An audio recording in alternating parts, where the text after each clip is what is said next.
नमस्कार दोस्तों, मैं राहुल जलान और स्वागत है आप लोगों का मेरे इस नए वीडियो लेक्चर में। बच्चों, आज के वीडियो लेक्चर में हम लोग जानेंगे बोर्स हाइपोथेसिस और बोर्स हाइपोथेसिस के आधार पर हम लोग बोर्स एटॉमिक मॉडल के बारे में भी जानेंगे, जो कि बोर के द्वारा 1913 में दिया गया था। ओके, कि नील्स बोर इसका नाम था, पूरा नाम। वो 1913 में ये वाला बोर हाइपोथेसिस दिया था। उसमें बहुत सारा एजम्पशंस था और उस एजम्पशंस के आधार पर बोर ने अपना एटॉमिक मॉडल सजेस्ट किया था। लेकिन बच्चों, बोर्स एटॉमिक थ्योरी या फिर बोर्स हाइपोथेसिस को जानने के पहले मैं आप लोगों को बताता हूं कि जैसे इलेक्ट्रॉन का डिस्कवरी हुआ, प्रोटॉन का डिस्कवरी हुआ और न्यूट्रॉन का डिस्कवरी हुआ। एक बार बच्चों हम लोग चेक कर लेते हैं कि आप लोगों को याद है या नहीं। इलेक्ट्रॉन का डिस्कवरी किसने किया था? जे थॉमसन ने। उसके बाद प्रोटॉन का डिस्कवरी हुआ था, वो किसने किया था? गोल्डस्टीन ने। और सबसे लास्ट में न्यूट्रॉन का डिस्कवरी हुआ था किसके द्वारा? जेम्स चैडविक के द्वारा। ओके, तो इलेक्ट्रॉन, प्रोटॉन और न्यूट्रॉन के डिस्कवरी के बाद जो सबसे पहला क्वेश्चन एराइज हुआ कि वो एटम का स्ट्रक्चर कैसा होगा, इस बारे में सब लोगों का क्वेश्चन था। तो जिसके बारे में कई सारे साइंटिस्ट अपना अपना एटॉमिक मॉडल सजेस्ट किए, जिसमें कि सबसे पहले हम लोगों ने थॉमसन्स एटॉमिक मॉडल को जाना, जो हम लोगों ने पिछले लेक्चर में देख लिया है। तो थॉमसन्स एटॉमिक मॉडल में बहुत सारे शॉर्टकमिंग्स थे। उन सारे शॉर्टकमिंग्स को फुलफिल करने के लिए रदरफोर्ड्स एटॉमिक मॉडल सजेस्ट करा गया, जिस एटॉमिक मॉडल में न्यूक्लियस का डिस्कवरी हुआ, यानी कि न्यूक्लियस जिसमें कि सारे के सारे प्रोटॉन और approx all the mass of the atom are present. और उस प्रोटॉन या फिर न्यूक्लियस के चारों तरफ different number of electrons are revolving around the nucleus of that particular atom in definite circular orbit. इस बारे में हम लोगों ने जाना रदरफोर्ड्स एटॉमिक मॉडल में। लेकिन जिस लेक्चर में मैंने आप लोगों को रदरफोर्ड्स एटॉमिक मॉडल पढ़ाया था, वहां पर रदरफोर्ड्स एटॉमिक मॉडल के शॉर्टकमिंग्स को या फिर लिमिटेशंस को भी मैंने बताया था, यानी कि रदरफोर्ड्स एटॉमिक मॉडल में भी बहुत सारा कमी रह गया था। तो उस कमी को फुलफिल करने के लिए यहां पर नील्स बोर ने रदरफोर्ड्स एटॉमिक मॉडल में जो कमी रह गया था, उस कमी को फुलफिल करते हुए ये नील्स बोर ने अपना एटॉमिक मॉडल सजेस्ट किया, जिसे हम लोग बोर्स हाइपोथेसिस के नाम से भी जानते हैं। बोर्स हाइपोथेसिस कहने का मतलब, हाइपोथेसिस क्या होता है? दरअसल होता क्या है कि एटम इतना छोटा है कि कोई एटम के अंदर जा जाके नहीं देख सकता है कि कैसे इलेक्ट्रॉन घूम रहा है, कैसे प्रोटॉन घूम रहा है, कैसे न्यूट्रॉन घूम रहा है। ये किसी को नहीं पता है, ना कोई जाकर देख भी सकता है। बच्चों, हम लोग करते क्या है कि कई तरह के एक्सपेरिमेंट करते हैं और उन सारे एक्सपेरिमेंट के जो रिजल्ट आते हैं, उस रिजल्ट के आधार पर हम लोग एज्यूम करते हैं कि एटम के अंदर ऐसा ऐसा बात रहा होगा।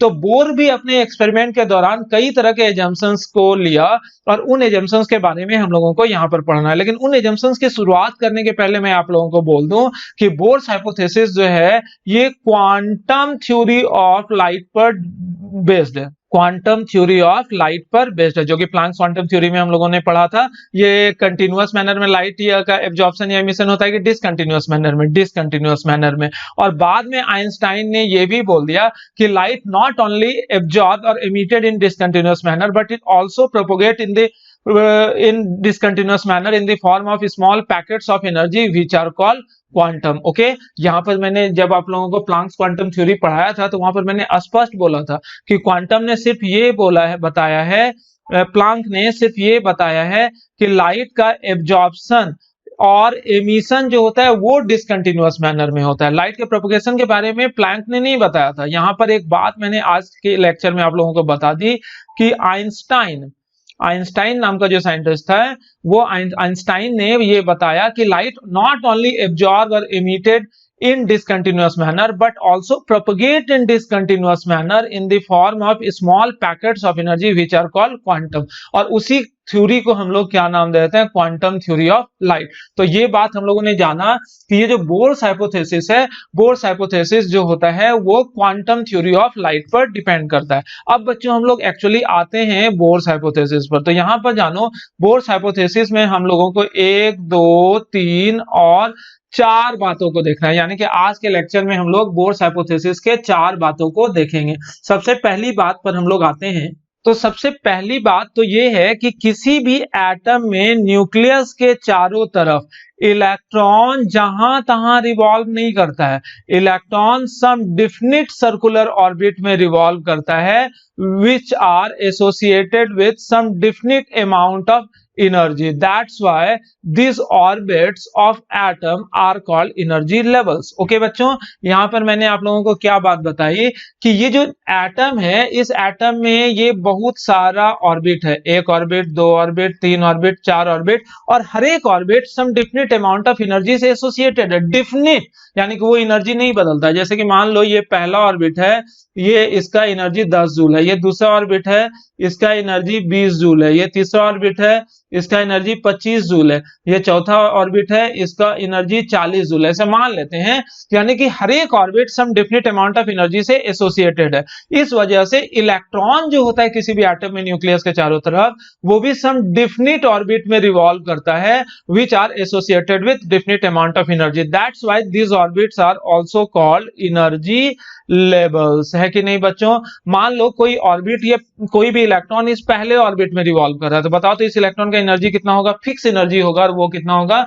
10 जूल के बराबर। मान लेते हैं कि वो इलेक्ट्रॉन जो है वो दूसरे ऑर्बिट में रिवॉल्व कर रहा है, इस ऑर्बिट में रिवॉल्व कर रहा है, तो उस इलेक्ट्रॉन की एनर्जी जो है वो किसके बराबर होगा बच्चों? 20 जूल के बराबर। यदि वो इलेक्ट्रॉन तीसरे ऑर्बिट में रिवॉल्व करेगा तो उस इलेक्ट्रॉन की एनर्जी 25 जूल के बराबर होगा, और अगर वो इलेक्ट्रॉन चौथे ऑर्बिट में रिवॉल्व करेगा तो उस इलेक्ट्रॉन का एनर्जी डेफिनेटली कितने जूल के बराबर होगा? वो 40 जूल के बराबर होगा। तो फिर से एक बात बोलते हैं कि यहां पर बोर्स हाइपोथेसिस का पहला स्टेटमेंट ये है कि electrons in any atom are revolving around the nucleus in a definite circular orbit which are associated with definite amount of energy. That's why these orbits are also called what? Energy levels. Okay, इसीलिए हम लोग इस orbit को क्या नाम देते हैं? Energy level भी बोल देते हैं।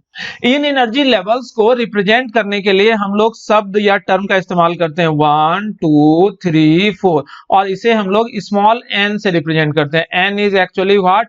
n is energy level. Okay, यहां पर हम लोग ऑर्बिट भी बोल सकते हैं या एनर्जी लेवल भी बोल सकते हैं। इसे रिप्रेजेंट करते हैं हम लोग इंटीजर 1 2 3 4 5 डॉट डैश, या फिर हम लोग इसे K L M N O वगैरह से भी रिप्रेजेंट करते हैं, या कैपिटल है, capital K L M N।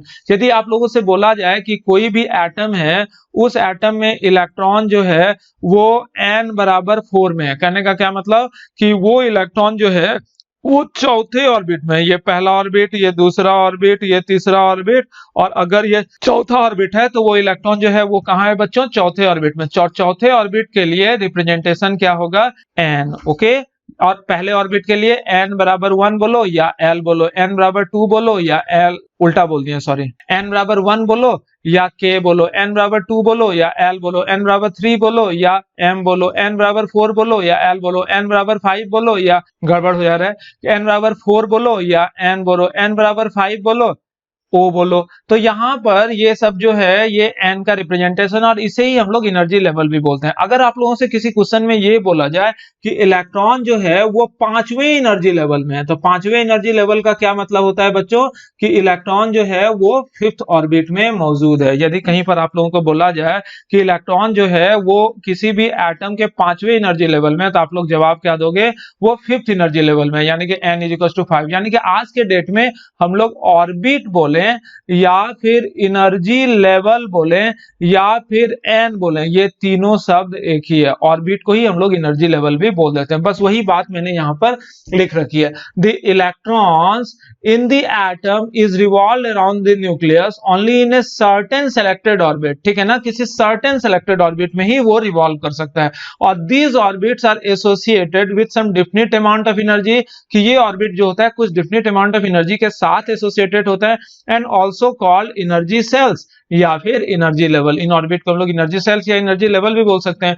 These are numbered as, इन सारे सेल को हम लोग नंबर्ड कर सकते हैं, कैसे? n बराबर 1 2 3 4 5, या फिर designated as K L M N O वगैरह वगैरह हम लोग रिप्रेजेंट कर सकते हैं। अब बच्चों हम लोग आते हैं बोर्स हाइपोथेसिस के दूसरी बात पर। बच्चों दूसरी बात को समझने के पहले आप लोगों को पता होना चाहिए कि एंगुलर मोमेंटम जो है वो क्या होता है। एंगुलर मोमेंटम को हम लोग कैपिटल L से भी रिप्रेजेंट कर सकते हैं। एंगुलर मोमेंटम होता क्या है? मोमेंटम तो बच्चों आप लोगों को पता है, मोमेंटम जो होता है that is equals to mass into velocity. Okay, लेकिन जब कोई पार्टिकल m मास का v वेलोसिटी के साथ आर ऑर्बिट के रेडियस में यानी कि सर्कुलर ऑर्बिट में रिवॉल्व कर रहा होता है, तो इस वक्त इस पार्टिकल का जो मोमेंटम होगा उसे ही हम लोग एंगुलर मोमेंटम बोलते हैं, इस सेंटर ओ के रेस्पेक्ट में। ओके, तो यहां पर एंगुलर मोमेंटम जो होता है that is equals to linear momentum ml mv into r. तो बताओ तो एंगुलर मोमेंटम का फॉर्मूला क्या हो गया, mv/r। ऐसे हायर लेवल में बाद में जब आप लोग फिजिक्स में रोटेशनल डायनामिक्स पढ़ोगे तो वहां पर एंगुलर मोमेंटम को इस तरह से भी रिप्रेजेंट करा जाता है कि angular momentum is equal to होता है moment of inertia I into angular speed omega. This is what moment of inertia and this is what angular speed. और बाद में आप लोगों को पता चलेगा कि किसी सर्कुलर ऑर्बिट के लिए मोमेंट ऑफ इनर्शिया जो होता है किसी पार्टिकल का वो mr² के बराबर होता है, मोमेंट ऑफ इनर्शिया mr² के बराबर, और ओमेगा इज इक्वल टू होता है v/r। तो देखो तो r कट गया, तो इस तरह से भी फॉर्मूला वही आता है एंगुलर मोमेंटम का mvr। तो यहाँ पर बच्चों हम लोगों ने जाना है एंगुलर मोमेंटम जो होता है किसी पार्टिकल का वो किसके बराबर होता है, mvr के बराबर। ओके, और आप लोग जानो कि कोई भी एटम में, जैसा कि पहले एजम्पशंस में हम लोगों ने जाना कि इलेक्ट्रॉन किसी सर्कुलर ऑर्बिट में रिवॉल्व करता है, तो सर्कुलर ऑर्बिट में रिवॉल्व करता है तो इलेक्ट्रॉन का मास m तो होगा ना, और इस ऑर्बिट का रेडियस r होगा ना, और इलेक्ट्रॉन का कुछ ना कुछ वेलोसिटी भी होगा ना, इतना तो हम लोगों को पता है।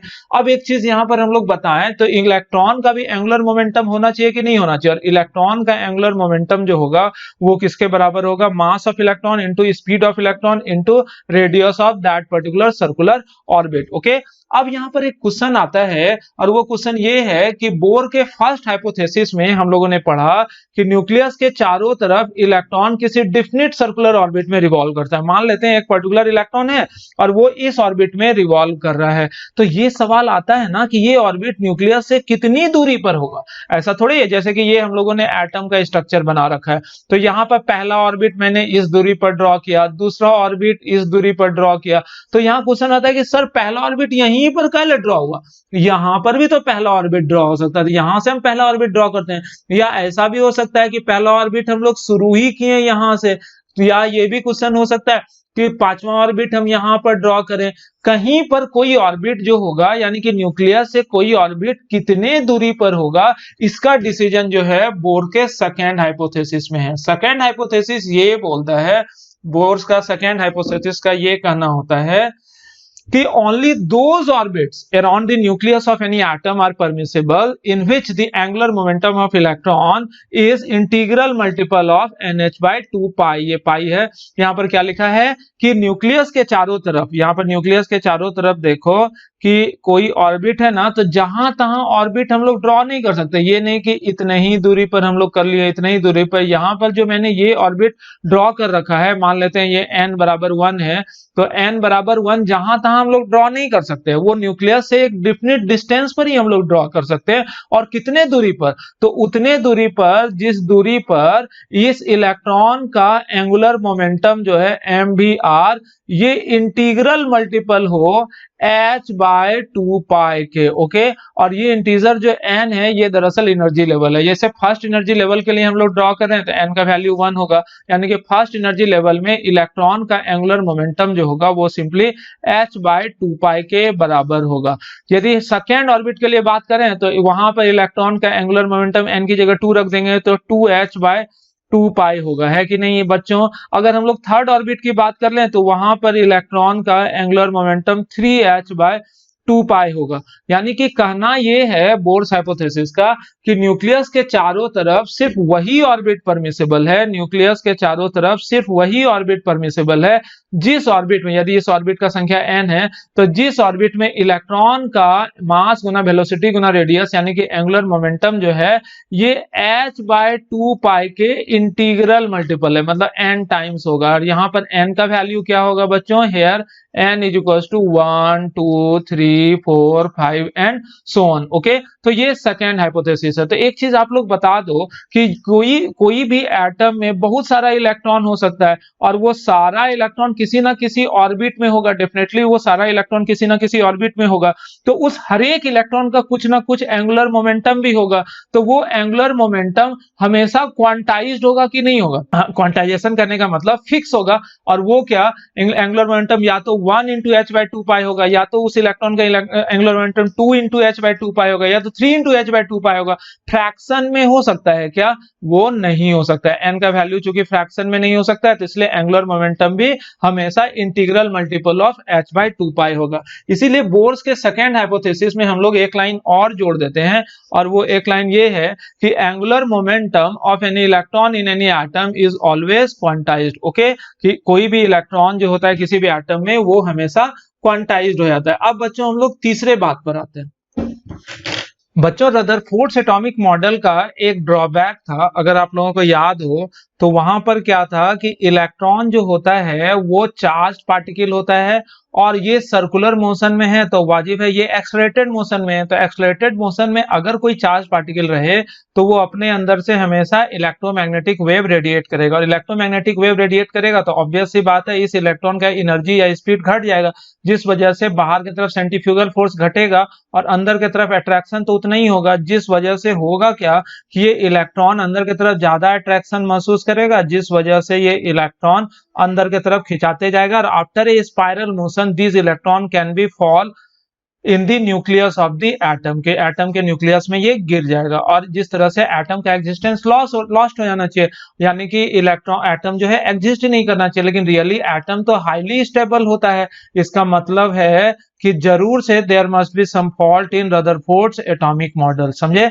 तो यहां पर उस रदरफोर्ड्स एटॉमिक मॉडल को ड्रॉबैक को फुलफिल करने के लिए बोर ने क्या बोला कि कोई भी एटम में इलेक्ट्रॉन जब तक किसी पर्टिकुलर ऑर्बिट में रिवॉल्व कर रहा है, किसी भी एटम में इलेक्ट्रॉन जब तक किसी पर्टिकुलर ऑर्बिट में रिवॉल्व कर रहा है, तब तक ना तो वो एनर्जी एब्जॉर्ब करेगा, ना ही एनर्जी रेडिएट करेगा या एमिट करेगा। कहने का मतलब इलेक्ट्रॉन जब तक किसी पर्टिकुलर ऑर्बिट में रिवॉल्व कर रहा है, और पहले ही हाइपोथेसिस में मैंने बोला था कि electron revolve around the nucleus in a definite circular orbit which are associated with definite amount of energy, यानी कि हर एक ऑर्बिट का कुछ फिक्स अमाउंट ऑफ एनर्जी होता है। जैसे कि मान लेते हैं इस ऑर्बिट का एनर्जी जो है वो 10 जूल है, तो बोर का ये कहना है कि इलेक्ट्रॉन जब तक किसी पर्टिकुलर ऑर्बिट में घूम रहा है तब तक ना तो वो किसी से एनर्जी लेगा और ना ही वो किसी को एनर्जी देगा, जिस वजह से इसका एनर्जी जो है वो कांस्टेंट रहेगा तब तक जब तक ये किसी पर्टिकुलर ऑर्बिट में रिवॉल्व कर रहा है। तो इस वजह से इस ऑर्बिट को हम लोग स्टेशनरी स्टेट बोल देते हैं, किसका?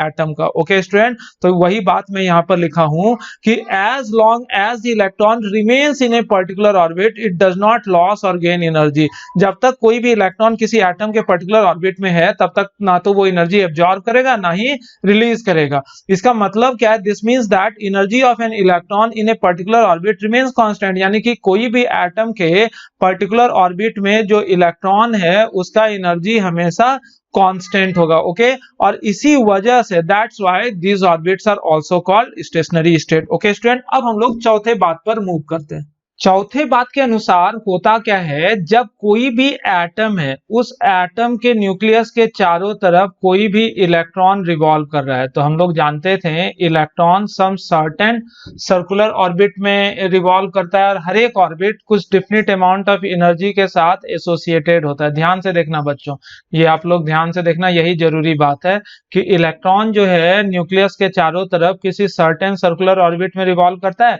और हर एक ऑर्बिट जो होता है सम डिफिनिट अमाउंट ऑफ एनर्जी से एसोसिएटेड होता है। मान लेते हैं ये पहला ऑर्बिट जो है ये n बराबर 1 है, n बराबर 2 है, n बराबर 3 है, n बराबर 4 है, इस तरह से ऑर्बिट है जिसे हम लोग के भी बोल सकते हैं, एल एम एन इस तरह से बोल सकते थे ना। तो इलेक्ट्रॉन अगर पहले ऑर्बिट में, मान लेते हैं पहले ऑर्बिट का एनर्जी है 10 जूल, दूसरे ऑर्बिट का एनर्जी है 15 जूल, तीसरे ऑर्बिट का एनर्जी है 25 जूल, और चौथे ऑर्बिट का एनर्जी है 40 जूल, यानी कि 10, 15, 25 और 40। ठीक है, इस तरह से है। तो अब आपको पूछा जा रहा है यहाँ पर कि अलग अलग ऑर्बिट में इलेक्ट्रॉन है, सबका एनर्जी अपना है। यदि कोई इलेक्ट्रॉन सेकेंड ऑर्बिट में, ठीक है ना, तो ये तीसरा पोस्टुलेट जो था बोर्स हाइपोथेसिस का, तो वो तीसरे पोस्टुलेट में हम लोगों ने देखा कि ये इलेक्ट्रॉन जब तक इस पर्टिकुलर ऑर्बिट में मौजूद है, इस पर्टिकुलर ऑर्बिट में जब तक ये मौजूद है तब तक ना तो ये एनर्जी एब्जॉर्ब करेगा ना तो एमिट करेगा। इतना तो क्लियर है। इसीलिए हर ऑर्बिट को हम लोग एक डेफिनेट एनर्जी लेवल बोलते हैं। यानी कि ये इलेक्ट्रॉन जब तक इस पर्टिकुलर ऑर्बिट में है तब तक ना तो एनर्जी एब्जॉर्ब करेगा ना तो इमिट करेगा, और इसका एनर्जी फिक्स रहेगा यानी कि 15 जूल के बराबर होगा, इसीलिए हम लोग इसे स्टेशनरी स्टेट भी बोल देते हैं। लेकिन अगर बाहर से इसको एनर्जी मिले, बाहर से एनर्जी मिल रहा है यहाँ पर, तो बाहर से एनर्जी मिलेगा और मान लेते हैं बाहर से इसे 10 जूल एनर्जी मिला। कितना एनर्जी मिला? 10 जूल। तो ये 10 जूल एनर्जी रिसीव करेगा, तो पहले इसका एनर्जी कितना था? 15 जूल था। 15 जूल में 10 जूल और मिल गया तो कितना हो गया? 25 जूल। तो 25 जूल एनर्जी के साथ ये हायर एनर्जी लेवल में जंप कर जाएगा, और इस एनर्जी लेवल में बताओ तो एनर्जी कितना था? 25 जूल था। तो अब इलेक्ट्रॉन का एनर्जी कितना हो जाएगा? 25 जूल। मान लो अगर ये इलेक्ट्रॉन को बाहर से 25 जूल एनर्जी मिलता, कितना मिलता? 25 जूल। तो पहले था 15 जूल और 25 जूल एनर्जी एब्जॉर्ब करके ये इलेक्ट्रॉन कहां चला जाता? 15 और 25 हो जाता 40, तो ये इस ऑर्बिट में चला जाता। क्लियर है? इसी तरह से अगर इलेक्ट्रॉन यहां पर 15 जूल था ना, तो ये 5 जूल मान लो एनर्जी रिलीज कर देता, यानी कि एनर्जी ये छोड़ देता। तो 15 जूल से 5 जूल छोड़ दिया, तो अब कहां हो जाएगा इसका? कितना? 10 जूल। तो ये लोअर एनर्जी लेवल में आप तुम्हारा चला जाएगा और ये 10 जूल वाले एनर्जी लेवल में चला जाएगा। इस बात को अच्छे से समझते हैं। यहां पर मैंने क्या बोला कि ये कोई न्यूक्लियस है और इसके चारों तरफ ये कई सारा ऑर्बिट है। ठीक है? ये इलेक्ट्रॉन लोअर एनर्जी लेवल, इस लोअर एनर्जी लेवल का एनर्जी मान लेते हैं E1 है और हायर लेवल एनर्जी का E2 है। यदि इलेक्ट्रॉन लोअर एनर्जी लेवल से हायर एनर्जी लेवल में जंप कर रहा है, तो ऑब्वियस सी बात है ये some amount of energy absorb करेगा। समझे? ये डायरेक्शन देखना, ये some amount of energy absorb करेगा। और कितना एनर्जी एब्जॉर्ब करेगा? ये एनर्जी एब्जॉर्ब करेगा जो इन दोनों एनर्जी लेवल का गैप है, यानी कि E2 माइनस E1। यदि मान लो E2 बराबर 100 जूल रहे और E1 बराबर 25 जूल रहे, तो ये इलेक्ट्रॉन कितना एनर्जी एब्जॉर्ब करेगा? ये 75 जूल एनर्जी एब्जॉर्ब करके इस N बराबर N1 से N2 में मूव कर जाएगा, यानी कि लोअर से हायर एनर्जी लेवल में चला जाएगा। तो इस फिगर से क्या क्या समझे हम लोग? इस फिगर से समझे कि इलेक्ट्रॉन अगर एनर्जी एब्जॉर्ब करता है, इलेक्ट्रॉन अगर एनर्जी एब्जॉर्ब करता है तो लोअर से हायर एनर्जी लेवल में जंप करेगा। और कितना एनर्जी एब्जॉर्ब करेगा? तो जो भी अमाउंट ऑफ एनर्जी एब्जॉर्ब करेगा वो फिक्स रहता है, और वो फिक्स कितना रहता है? इन दोनों एनर्जी लेवल के एनर्जी गैप के बराबर होता है। ठीक है? इसी तरह एक और कंडीशन कि मान लेते हैं ये कोई एटम है, उसके चारों तरफ ये दो ऑर्बिट है। ये पहला ऑर्बिट जो है उसे हम लोग N1 बोल देते हैं, दूसरा ऑर्बिट जो है वो N2 से रिप्रेजेंट कर देते हैं। पहले ऑर्बिट का एनर्जी है E1 और दूसरे ऑर्बिट का एनर्जी है बच्चों कितना? E2। अगर मान लो इलेक्ट्रॉन पहले से N2 ऑर्बिट में था, तो ये जैसे लोअर एनर्जी लेवल में जंप करेगा, मतलब हाई से लो में आएगा, तो जो रिमेनिंग अमाउंट ऑफ एनर्जी है उसे ये रिलीज कर देगा, यानी कि एक्स्ट्रा एनर्जी ये छोड़ देता है। और कितना एनर्जी ये छोड़ेगा? डेली के बराबर, that is E2 minus E1, यानी कि इसी गैप के बराबर। यानी कि इस एनर्जी लेवल का एनर्जी अगर मान लो 100 जूल है और इस लेवल का एनर्जी 25 जूल है, तो वो 75 जूल एनर्जी रिलीज करके हायर एनर्जी लेवल से लोअर एनर्जी लेवल में आएगा। Okay student? तो यहां पर हम लोग क्या देख रहे हैं कि इलेक्ट्रॉन अपना ऑर्बिट तब चेंज करता है जब वो या तो एनर्जी एब्जॉर्ब करे या तो एनर्जी एमिट करे। यदि इलेक्ट्रॉन एनर्जी एब्जॉर्ब करता है तो वो लोअर एनर्जी से हायर एनर्जी लेवल में जंप करेगा, और यदि इलेक्ट्रॉन एनर्जी एमिट करता है या रिलीज करता है तो वो इलेक्ट्रॉन हायर एनर्जी लेवल से लोअर एनर्जी लेवल में मूव करेगा। Okay student? और इसी बात को मैं यहां पर लिख रखा हूं कि when energy from some external source is supplied to the electron, यानी कि बाहर से अगर इलेक्ट्रॉन को कुछ एनर्जी मिले, then it will jump to some higher energy level, तो वो लोअर से हायर एनर्जी लेवल में चला जाता है by absorbing the definite amount of energy, definite amount of energy absorb करके, जो मनसो ने। और वो definite amount of energy किसके बराबर होता है? तो equals to difference of the energy so the as the two energy levels, यानी कि ऑफ है कि दोनों एनर्जी लेवल के डिफरेंस के बराबर होता है, यानी कि E2 माइनस E1 के बराबर। when the electron jump back to lower energy level, यदि इलेक्ट्रॉन हायर से लोअर एनर्जी लेवल में जा रहा है तो it radiate some amount of energy in the form of photons of radiation. तो ये वो यदि हायर से लोअर में आता है तो कुछ एनर्जी ये रेडिएट करता है, किस रूप में?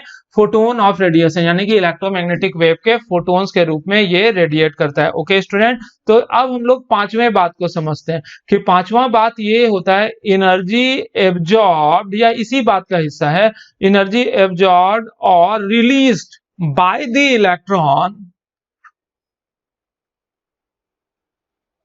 during change of orbit. जब ऑर्बिट चेंज करता है ना तो उस दौरान जो एनर्जी एब्जॉर्ब या रिलीज होता है is quantized, QUANTIZED, quantized. Quantized कहने का मतलब कि कोई भी इलेक्ट्रॉन जो हायर से लोअर या लोअर से हायर जाएगा, यही ना दो बात होता है कि ये न्यूक्लियस है, इलेक्ट्रॉन लोअर से हायर एनर्जी लेवल में जा रहा है या फिर हायर एनर्जी से लोअर एनर्जी लेवल में इलेक्ट्रॉन जा रहा है। तो इस दौरान दो ही बात हो सकता है कि एनर्जी जैसे लोअर से हायर में जाएगा तो ये some amount of energy absorb करेगा, और हायर से लोअर में जाएगा तो ये some amount of energy release करेगा।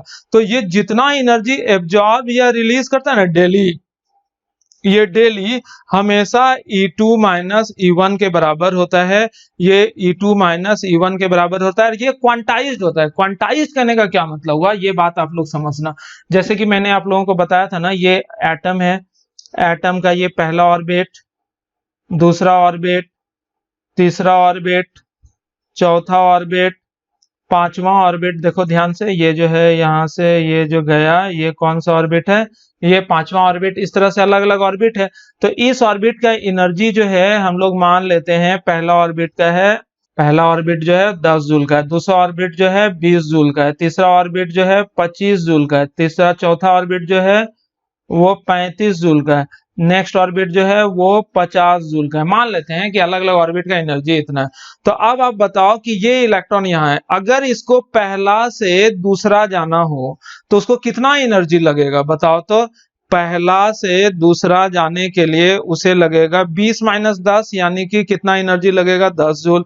ये पहला से मान लो उसको तीसरा जाना हो तो वो उसे कितना लगेगा, 10 माइनस 25। पहला से तीसरा जाने में 10 माइनस 25 मतलब 15 जूल के आसपास। अगर पहला से उसको चौथा ऑर्बिट में जाना है, चौथा ऑर्बिट का एनर्जी है 35 जूल, तो पहला से चौथा जाने के लिए बताओ तो कितना एनर्जी लगेगा, 10 35 में घटाएंगे, डिफरेंस कितना हो जाएगा बच्चों, 25 जूल। पहला से पांचवा जाना है तो बताओ तो कितना एनर्जी लग जाएगा, ये लग जाएगा पहला से पांचवा में 50 माइनस 10 बराबर 40 जूल। यानी कि इलेक्ट्रॉन या तो 10 जूल एब्जॉर्ब कर सकता है, ये जो पहला ऑर्बिट में मान लें इलेक्ट्रॉन है तो वो या तो 10 जूल एब्जॉर्ब कर सकता है, या 15 जूल, या 25 जूल, या 40 जूल। बीच का एनर्जी एब्जॉर्ब नहीं कर सकता। आप सोच के देखो कि इलेक्ट्रॉन का पहले जो ग्राउंड स्टेट में था तो कितना एनर्जी था, 10 जूल। ग्राउंड स्टेट किसको बोलते हैं, तो n बराबर 1 को ही बोलते हैं ग्राउंड स्टेट। इसे भी याद रख लो, n बराबर 1 को क्या बोलते हैं, ग्राउंड स्टेट। मतलब लोएस्ट एनर्जी लेवल में रहेगा तो उसे हम लोग क्या नाम देते हैं, ग्राउंड स्टेट। मान लो इलेक्ट्रॉन ग्राउंड स्टेट में है और अभी ग्राउंड स्टेट में उसका एनर्जी कितना है, 10 जूल, और मान लेते हैं वो 20 जूल एनर्जी एब्जॉर्ब कर लिया। पहले जो था 10 जूल था और 20 जूल एब्जॉर्ब कर लिया। बताओ तो कुल मिलाकर कितना जूल हो गया एनर्जी उसमें, 30 जूल। तो 30 जूल के साथ इलेक्ट्रॉन बताओ कहां रहेगा, इस ऑर्बिट में कि इस ऑर्बिट में कि इस ऑर्बिट में कि इस ऑर्बिट में, इस ऑर्बिट में। तो आप लोग गौर कर रहे हो कि 30 जूल का कोई ऑर्बिट ही नहीं है। या तो इलेक्ट्रॉन को 10 जूल होना चाहिए, या तो 20 जूल, या तो 25 जूल, या तो 35 जूल, या तो 50 जूल। 30 जूल जो है ये 25 और 35 के बीच में है। तो यहां कहीं इलेक्ट्रॉन रह सकता है क्या, यानी कि बीच में इलेक्ट्रॉन रह ही नहीं सकता है। कहने का मतलब ये तो पहले ही हाइपोथेसिस में था ना, electrons are revolving around the nucleus in a certain orbit which are associated with some definite amount of energy. तो 30 जूल तो कोई एनर्जी लेवल ही नहीं है, तो 30 जूल के साथ इलेक्ट्रॉन कहीं एग्जिस्ट ही नहीं कर सकता, यानी कि इलेक्ट्रॉन 20 जूल एब्जॉर्ब ही नहीं करेगा। यानी कि इलेक्ट्रॉन जो है फर्स्ट ऑर्बिट यानी ग्राउंड स्टेट में है, या तो वो 10 जूल एब्जॉर्ब करके सेकेंड एनर्जी लेवल में जंप मारेगा, या तो 25 जूल एब्जॉर्ब करेगा, 35 जूल एब्जॉर्ब करेगा, 40 जूल एब्जॉर्ब करेगा, या यहाँ पर n बराबर 6 7 8 वगैरह रहता ना, तो उसका जो एनर्जी रहता है उसके अकॉर्डिंग कुछ एब्जॉर्ब करता है। इसके अलावे कोई और एनर्जी चूंकि इलेक्ट्रॉन एब्जॉर्ब नहीं कर सकता है। उसी तरह रिवर्स में आए, जैसे 5 से 1 में आए तो कितना हो जाएगा, 50 जूल था, 10 जूल था 1 का, यानी कि 40 जूल वो रिलीज करेगा। यहाँ 4 से 1 में आए, यानी कि हर का उल्टा, उतना नीचे से ऊपर जाएगा तो उतना ही एनर्जी एब्जॉर्ब करेगा, और ऊपर से नीचे जाएगा तो उतना ही एनर्जी रिलीज करेगा, और वो एनर्जी हमेशा इसी के बराबर होना चाहिए। इसके अलावे कोई और एनर्जी रहेगा तो वाजिब ऑर्बिट के बीच का कोई स्थिति तो इलेक्ट्रॉन का बन नहीं सकता, यानी कि इलेक्ट्रॉन जो मन सो ऑर्बिट या एनर्जी लेवल में रह नहीं सकता है। और इसे ही बच्चों हम लोग बोलते हैं क्वांटाइजेशन ऑफ एनर्जी। क्लियर है ना। यहाँ पर एक और तरीके से मैं आप लोगों को समझाने की कोशिश करता हूँ, ठीक है। क्वांटाइजेशन ऑफ एनर्जी एक और तरीके से समझाता हूँ। जैसे कि मान लो एक हॉस्टल में आप लोगों का एडमिशन हो गया। हॉस्टल में जो सीटिंग अरेंजमेंट या सूतने का अरेंजमेंट है, सॉरी स्लीपिंग अरेंजमेंट जिसे आप लोग बोल सकते हो, वो कुछ इस तरह से। ये आपका ग्राउंड है और ग्राउंड में बच्चा लोग को इस तरह से सोने के लिए स्टेयर वाइज सिस्टम दिया गया है और हर एक स्टेयर का हाइट भी दिया हुआ है। ये 10 मीटर का हाइट है, ये जो है हाइट जो है ये 20 मीटर का है, ये हाइट जो है ये 35 मीटर का है और ये हाइट जो है ना ये मान लेते हैं 55 मीटर का है, ठीक है। तो इस तरह से। तो अब बताओ कोई बच्चा रात में यहाँ पर सोया, उस बच्चे का सिर यहाँ पर हम लोग वो देख पा रहे हैं, ठीक है ना, सामने से हम बच्चे का सिर देख पा रहे हैं। तो होता है रात में बच्चा या तो इधर घूम गया या तो इधर घूम गया या तो फिर इधर घुमा, किसी दिशा में वो बच्चा घूमेगा। तो घूमने से क्या हुआ कि बच्चा मान लो लुढ़क के यहाँ से गिर गया यहाँ, तो इस बेड में आ गया। या हो सकता है बच्चा को यहाँ भी संतुष्टि नहीं मिला, यहाँ से रिबाउंड होके बच्चा यहाँ गिर गया, यहाँ भी संतुष्टि नहीं मिला, यहाँ गिर गया, यहाँ गिर गया, या यहाँ भी गिर सकता है। तो क्या पॉसिबिलिटी हो सकता है बच्चा का? या तो बच्चा का पोजीशन ये हो सकता है सुबह में, या तो ये हो सकता है, या तो ये हो सकता है, या तो ये हो सकता है, या तो ये हो सकता है। तो सुबह में आप लोगों को चार्ट बनाने के लिए बोले, प्रोबेबिलिटी चार्ट, और आप लोगों से पूछा जाए कि what is the height of that particular student in morning, तो आप लोग क्या जवाब दोगे? उस बच्चे की हाइट जो है सुबह में कितनी होगी जमीन से? तो जवाब दोगे या तो 10 मीटर हो सकता है पहला केस में, या तो क्या हो सकता है 20 मीटर हो सकता है हाइट, या तो क्या हो सकता है बच्चों 35 मीटर हाइट हो सकती है, या तो क्या हो सकती है 55 मीटर हाइट हो सकती है, और पांचवा मान लो कि जमीन पर गिर जाए तो 0 मीटर हाइट हो सकती है। ये भी ना हो सकता है कि बच्चा या तो यहाँ हो, यहाँ हो, कहीं भी हो सकता है, पाया जा सकता है बच्चा।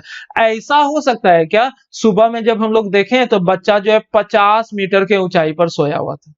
तो इसका मतलब समझ में आता है 50 मीटर कहाँ होगा? सोचो 10, 20, 35, 50 यहाँ कहीं होगा, यहाँ पर।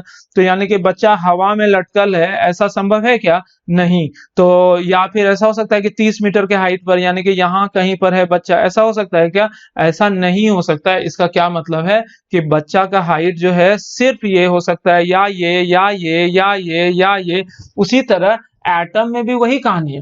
एटम में भी क्या होता है, एटम में भी जो ये ऑर्बिट है, ये न्यूक्लियस है, उसके चारों तरफ ये ऑर्बिट है, 1 2 3 4 5 कई सारा ऑर्बिट है। तो हर एक ऑर्बिट का जैसे एनर्जी है ना, उसी तरह हर एक ऑर्बिट, जहां हाइट नहीं था बच्चों का, उसी तरह हर एक ऑर्बिट का वहां एनर्जी होता है। एनर्जी क्या हो सकता है? या तो 10 जूल हो सकता है, या तो 20 जूल, या तो 35 जूल, या तो 55 जूल। तो इलेक्ट्रॉन जो होगा वो भी तो या तो 10 जूल, या तो 20 जूल, या तो 35 जूल, या तो 55 जूल के हाइट पर होगा। किसी और हाइट में हो नहीं सकता है। 30 जूल का कोई इलेक्ट्रॉन हो सकता है क्या? नहीं हो सकता है। तो इसी वजह से जब इलेक्ट्रॉन का ट्रांजिशन होता है एक ऑर्बिट से दूसरे ऑर्बिट में, तो अमाउंट ऑफ एनर्जी एब्जॉर्ब्ड या emitted by the electron is quantized and that particular energy is equals to difference of the two energy level. और वो पर्टिकुलर एनर्जी जो होता है वो दो एनर्जी लेवल के डिफरेंस के बराबर होता है। वहां पर जो मैंने आप लोगों को बताया था उन्हीं बातों को दोबारा मैं यहाँ पर डिस्कस कर रहा हूँ।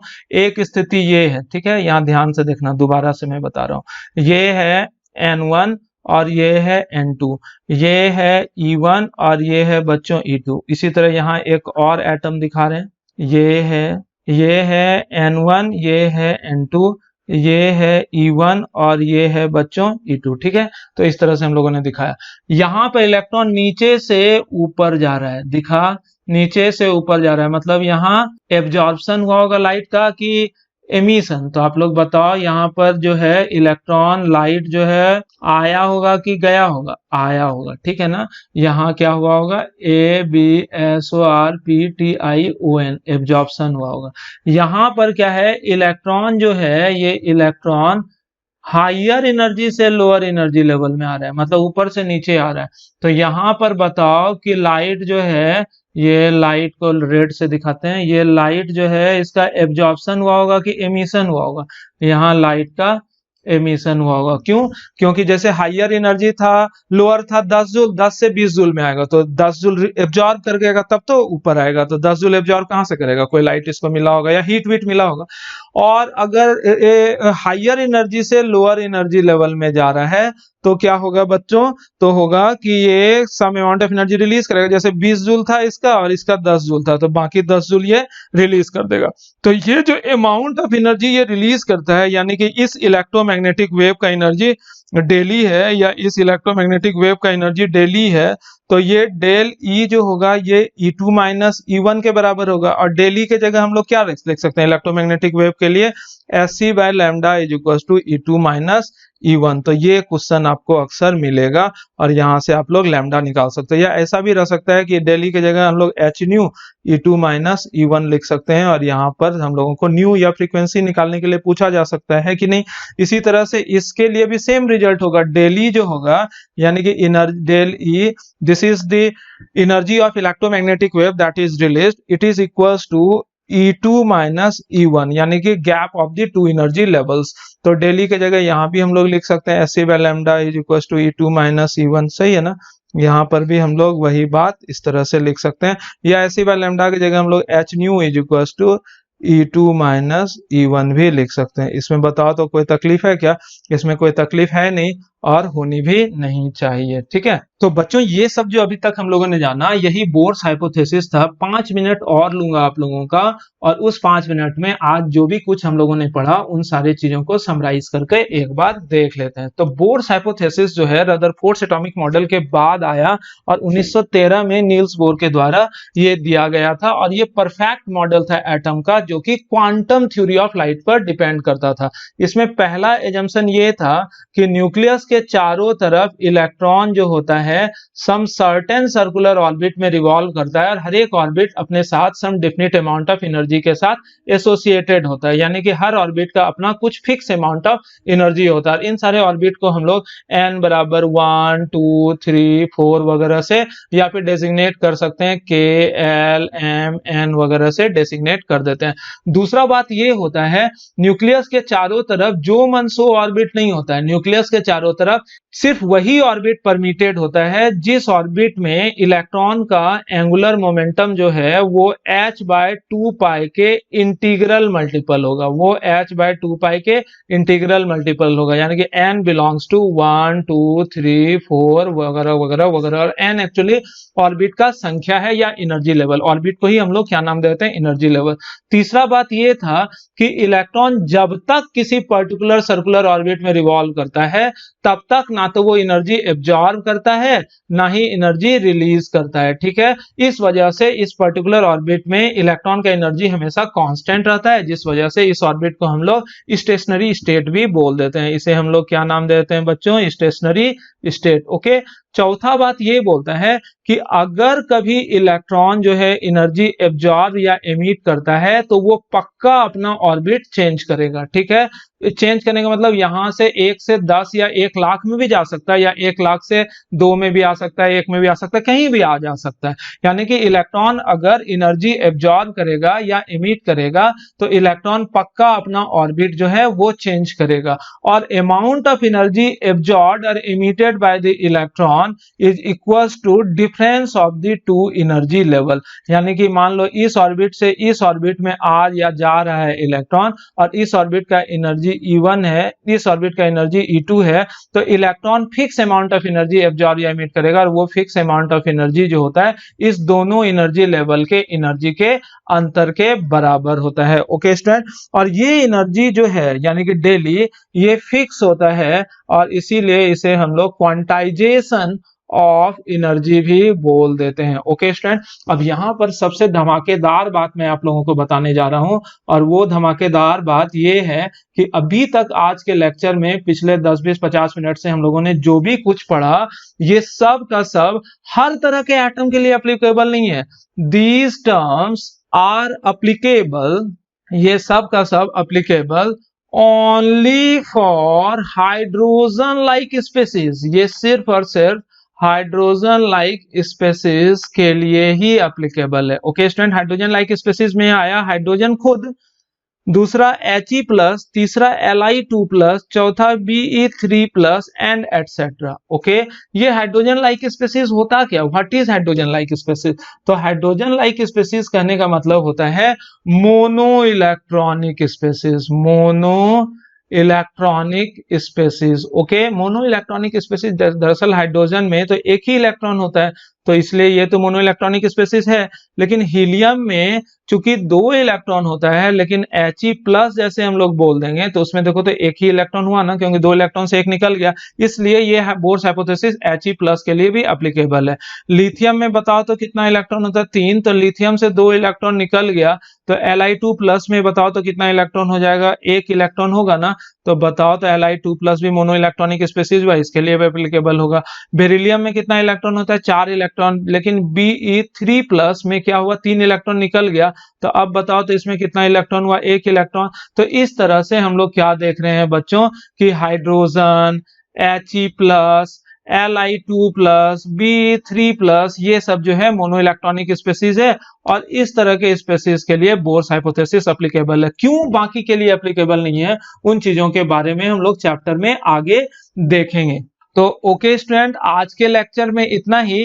आप लोग नोट्स जल्दी से कंप्लीट करो, और यहां तक जितना भी इन टेक्स्ट प्रॉब्लम है एबीसी का वो आप लोग बना लो, और जो भी स्टिकर आप लोगों को दिया गया उसे आप लोग बना के रखो, और जो डाउट्स है ना आप लोगों का स्टिकर में, उसे मेरे व्हाट्सएप नंबर पर आप लोग मैसेज कर दो। हो सकता है डाउट का नंबर जो आप लोग मैसेज करोगे वो एकदम एक्सपेंडेटरी मोड में रहना चाहिए, कि जैसे फलाने स्टिकर का फलाना नंबर क्वेश्चन, जैसे कुछ बच्चा लिख देता है सर 5 नंबर क्वेश्चन बताइए, तो अरे भैया 5 नंबर क्वेश्चन कौन से बुक का, कौन सा वाला, तो वो आप लोग एक्सप्लेन करके अच्छे से समझाना कि कौन से क्वेश्चन का जवाब मुझे यहाँ पर देना। या फोटो आप लोग खींच के भेज देते हो, और उस फोटो में 1 2 3 4 5 6 10 क्वेश्चन रखा हो, तो मैं कौन सा क्वेश्चन बताऊं, तो वो वहां पर एक्सप्लेन होना चाहिए कि कौन सा क्वेश्चन मुझे बताना है। और जब आप लोग क्वेश्चन भेजोगे तो ये उम्मीद रखना कि या तो तुरंत भी मैं जवाब दे सकता हूं, या तो एक दिन बाद भी ऐसा मौका मिलेगा, 1 2 घंटा बाद या 10 घंटे बाद भी मैं दूंगा जवाब, वो जब मुझे समय मिल पाएगा, क्योंकि आप लोगों को पता है मैं बहुत ज्यादा वीडियो रिकॉर्डिंग और सारे क्लास के क्वेश्चंस को बनाने में व्यस्त रहता हूं। प्रायोरिटी जो है वो हमेशा मैं टारगेट बैच को देता हूं डाउट्स के लिए, उसके बाद 12th, और बच्चों आप लोग बुरा नहीं मानना, 11th वालों को सबसे लास्ट में क्वेश्चन बताता हूं। क्यों? क्योंकि इन लोगों का एग्जाम अभी 26 जुलाई को है बच्चों, तो इन लोगों को ज्यादा प्रेशर है 12th का एग्जाम। ये हर साल, जैसे अगले साल आप लोगों को प्रायोरिटी मिलने लगेगा, और भगवान ना करे आप लोगों को टारगेट ज्वाइन करना पड़े, क्योंकि मैं तो चाहूंगा आप लोग 12th में रहते हुए जो भी इंजीनियरिंग या मेडिकल का सपना है वो पूरा कर लो, तो वहां पर मैं उस अनुसार करूंगा। लेकिन ये मैं ऐसे ही बोला कि टाइम लग सकता है, ऐसा नहीं भी लग सकता, हो सकता है आप लोग क्वेश्चन भेजे और मैं वहां पर फुर्सत में हूं तो तुरंत आप लोगों का क्वेश्चन बना के भेज दूंगा। ओके स्टूडेंट, तो आप लोग भी थोड़ा ज्यादा मेहनत करो और मुझे अगले साल रिजल्ट दे दो। ठीक है, बाय बाय।